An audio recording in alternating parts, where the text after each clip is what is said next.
Een van de plakken in Ljouwt dat ze botlijst van het vuurwerk is de Fruitstraat. Hier binnen een aantal brievenbussen opblaast, maar zwier vuurwerk. De bewoners had smoor in, maar door dat net voor uw camera te zien. Het is zo, ze hebben bij ons hier, hebben ze nou 3 brievenbussen op, blazen. Ze hebben dus die een man walliekoeken te bakken op het balkon en die gooien ze met rotsjes naar hem toe. En dan denk ik van ja, dit kan dan net weer wezen. Binnen hele dikke knallers. Maar ja, die knallers vind ik wel leuk, hè. Ja, hoe harder, hoe mooier. Maar ze moeten de boel net kapot maken.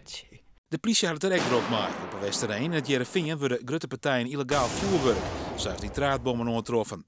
Bij de website vuurwerkoverlast.nl komen een soort klachten binnen. Vooral over het te betiert afsteken van vuurwerk, maar ook klachten over de knallen en stress voor huisbeesten. Stress is er ook in Drachten. Een lawinepilk zwaar het juiste verkeer in flatgebouwde Steens. Ik in het appartement van Adriana Mrugova. Ik viel echt bijna van de bank af, zo harde knal was het, want het was echt een lawinepeil. Nou heb ik daar niet zoveel verstand van, maar het was echt... Ik dacht serieus dat hier in de woonkamer, dat de pijl in de keuken hier achter terecht kwam. En dat die binnen ontplofte, zo harde knal was het. Echt alles trilde ervan, dat is niet normaal. Wonderboppe wonder rekt het net in je verhoenen, maar de schrik zit er goed in. Op een gegeven moment was hier ergens vlakbij een hele harde knal. Nou, ik schrok me echt wezenloos. Ont 3 januari kunnen mensen hun klachten melden bij vuurwerkoverlast.nl. Die worden bundelen en gaan naar de Tweede Kamer.